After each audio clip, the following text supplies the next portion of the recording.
Es gibt natürlich auch Wochen, wo man dann echt nach Hause kommt und einfach platt ist, wo man sich dann vielleicht für GNTM trifft und auf der Couch liegt. Aber es ist jetzt nicht so, dass wir uns dann jedes Wochenende treffen und uns einen hintern Latz kippen. So.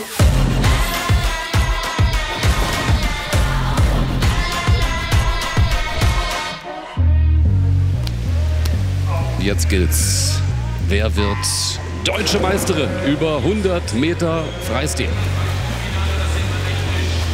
Besserer Start für Lisa Höpping, auch für Nina Kost. Annika Brun kommt aber vor allem auf der zweiten Bahn. Auch für die 200 Meter hat sie sich qualifiziert. Stark auch Hanna Küchler, die den Weg gegangen ist aus Potsdam nach Hamburg. Hanna aus meiner Trainingsgruppe hat sich auch für die Olympischen Spiele qualifiziert und bestimmt dieselbe Distanz. Natürlich ist es da nicht immer einfach. Das wäre jetzt auch gelogen, wenn man sagen würde, man gönnt es dem anderen mehr, als man sich selber gönnt, weil so ist es auch nicht. Und das haben wir auch von Anfang an so kommuniziert, so dass wir uns pushen und dass wir uns ans Limit treiben. Aber dass es am Ende dann ist, jeder steht für sich allein auch im Startblock. Und wenn man das gut trennen kann, dann funktioniert das auch sehr gut. Nicht eindeutig, wie ist die Zeit? 54,60, das ist sehr ordentlich. Och, und das sind doch wunderschöne Bilder. Küchler und Mozinski. Mozinski hat sie sofort in den Arm genommen, auch als die Olympia-Quali für Küchler klar war. Die beiden, die ja in Hamburg wirklich befreundet sind. Die eine fährt zur Olympia, die andere nicht. Und das sind Lebensträume, die entweder platzen oder eben doch aufgehen. Also die Zeit war jetzt nicht unbedingt so der Hammer, aber es hat Spaß gemacht und es war dafür, dass jetzt das letzte Rennen der Saison war, war es schon ganz gut. Spaß gemacht mit den Mädels zu schwimmen, deswegen war es schon ganz okay. Also ich freue mich schon auf die nächsten 3 Jahre, weil ich weiß, dass ein neues Kapitel anfängt und ist natürlich auch so eine Sache, wo man weiß, okay, da ist nicht nichts, sondern ich habe da was, wo ich neu anfangen kann, wo ich sagen kann, okay, ich lasse das jetzt hinter mir und gehe einen neuen Schritt. Ich freue mich sehr auf das, was kommt. Ich glaube, für Julia ist es jetzt ganz wichtig, dadurch, dass ja die Olympia-Quali nicht so lief, wie sie gelaufen ist, dass sie jetzt einfach ein neues Ziel hat. Dass sie ja, ein neues Kapitel aufschlägt, praktisch nach Amerika zieht, an die Uni geht, ein Studium beginnt, neue Trainingseffekte, neue Leute, neue Sprache, alles neu. Jetzt die Stifte.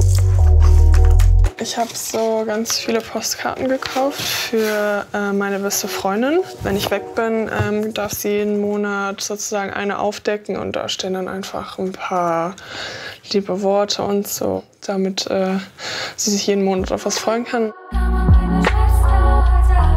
Also man kann nicht wirklich was schenken, was einem dann hilft, wenn man den anderen vermisst. So. Und ich glaube, so was Persönliches, wo sie immer mal wieder was von mir lesen kann, ist, glaube ich, einfach so eine Sache, die sie schon durch unsere Freundschaft zieht und die ihr vielleicht so ein bisschen hilft, so in der Zeit, wo ich nicht da bin. Ja.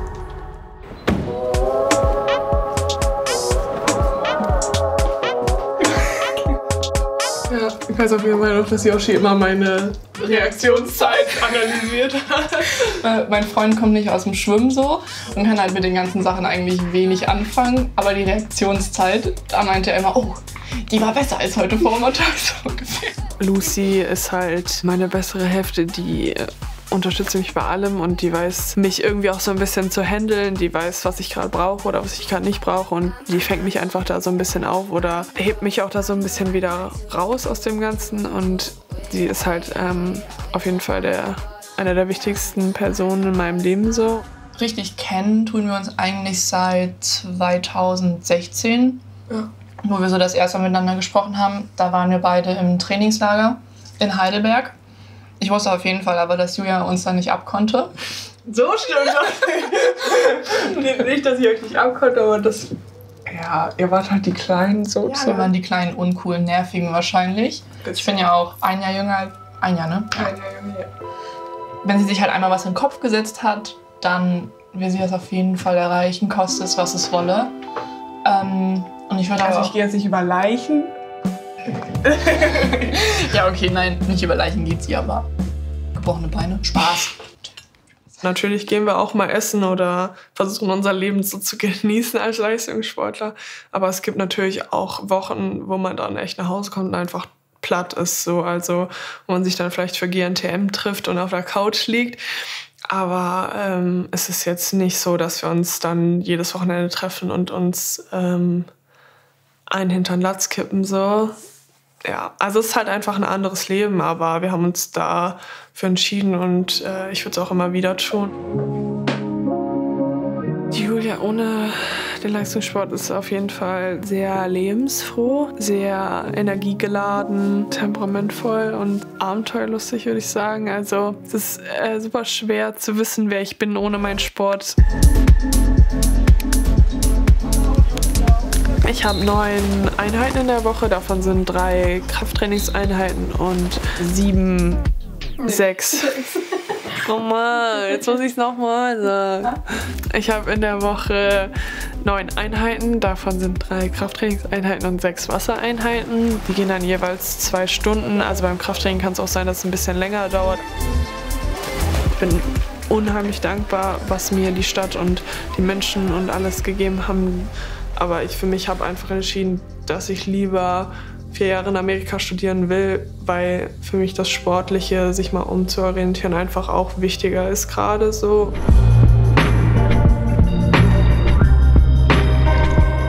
Klar, Zweifel sind, würde ich sagen, täglicher Begleiter. So. Also natürlich fragt man sich manchmal, ob sich das lohnt, vor allen Dingen, wenn es halt nicht läuft, dann bin ich mir nicht immer sicher, ob das jetzt das Richtige ist.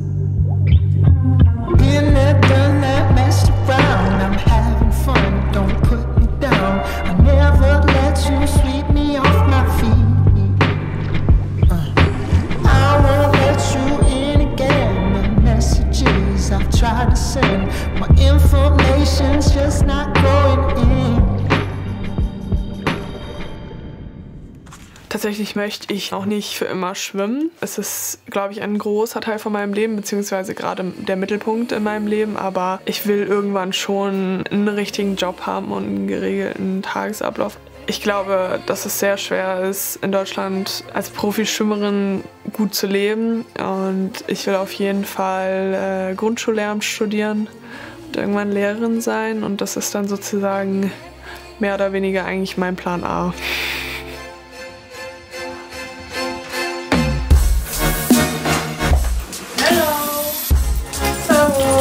Hi.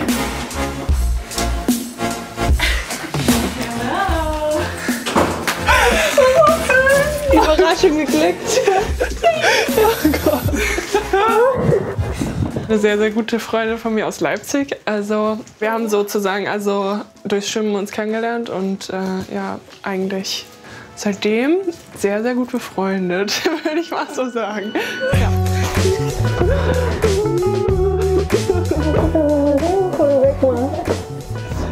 Ich studiere in Amerika Child and Family Studies, also das ist sozusagen für Grundschulkinder oder auch Säuglinge, also es ist von 0 bis dann 10 Jahre alt. Ich habe mich dafür entschieden, weil ich es in Deutschland auch studieren wollen würde. Oh, ich muss mich ja noch hinsetzen. Meine Knie zittern voll. Okay. Ist das dann heute mit Überraschung? Ja. Okay, gut. Also der Prozess hat eigentlich so angefangen, dass ich mir die Top 10 Unis, was das Schwimmen angeht, rausgesucht habe, habe denen allen eine Mail geschrieben und dann war Tennessee tatsächlich die erste Uni, mit der ich telefoniert habe, weil ich dachte, okay, ich brauche mal irgendwas zum Einstieg, das wird schon. Und nun? Was machen wir jetzt? Ja, lass doch, wenn das Wetter jetzt nicht so kacke ist, Stadtpark. Im Endeffekt war Tennessee, wo ich die ganzen Monate das beste Bauchgefühl hatte. So, die haben mir am meisten zugesagt. Dann machen die ja natürlich viel abhängig davon, was ich jetzt schon für Zeiten geschwommen bin und ob ich dann auch vom Leistungsniveau da reinpasse und ob sie mir dann auch ein Vollstipendium geben können.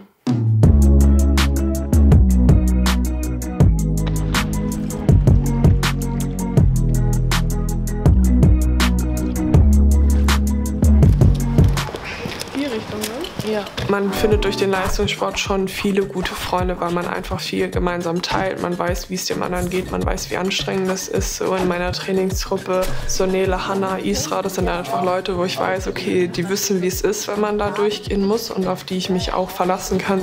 Wir sehen uns safe jetzt schon. Klar bin ich dankbar für alle Menschen, die mich bis jetzt begleitet haben und auch dankbar für alle, die mit mir weiter diesen Weg gehen. Aber ich entscheide mich ja nicht gegen das Jetzt und Hier, gegen meine Familie, gegen meine Freunde, gegen meinen Freund, sondern ich entscheide mich für was Neues. Also klar fühle ich mich auf der einen Seite schlecht und habe da so ein bisschen Schuldgefühle. Auf der anderen Seite muss ich auch irgendwo einen Schritt mal für mich und für meine sportliche Karriere, für meine persönliche Karriere gehen. Wir gehen genau in die Mitte. Ja. Wollt ihr mich verarschen? Also ich habe so eine Tendenz.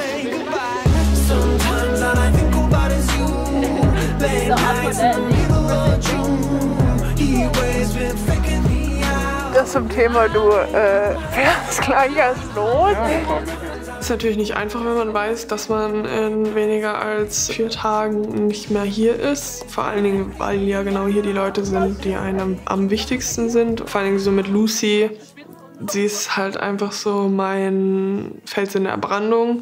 Natürlich mein Freund auch, aber so eine Freundschaft, eine beste Freundin ist einfach nochmal was anderes. So. Und natürlich mache ich mir da viele Gedanken und auch mit meiner Schwester. Wir haben einfach eine sehr gute, innige Verbindung und sind nicht nur Geschwister, sondern auch gut befreundet so. Und das macht natürlich was mit einem, macht man sich natürlich Gedanken. Aber ich weiß, dass die das verstehen und dass sie mich unterstützen. Und ich weiß, dass die immer da sind und die wissen, dass ich immer da bin, auch wenn es jetzt nicht in Person ist, aber übers Telefon. Und da versucht man sich damit dann so ein bisschen zu trösten.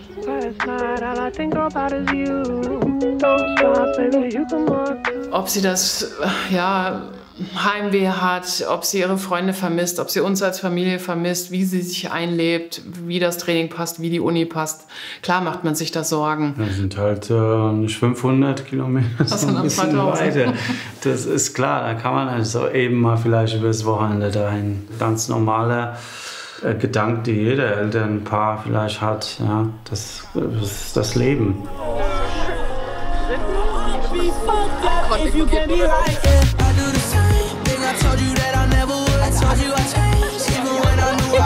Natürlich werden nicht alle Freundschaften halten über die Distanz, aber die Freundschaften, die es wirklich wert sind, die werden auch über die Distanz halten. Und die Leute, die mir wichtig sind, die werden auch da bleiben, da bin ich mir sicher. Aber ich weiß nicht, ich versuche meine Gedanken nicht da so in dieses Negative zu verschwenden, weil das mir einfach nur Energie raubt und die habe ich gerade die letzten Tage vor der Abreise einfach nicht, weil da genug anderes Zeug in meinem Kopf ist.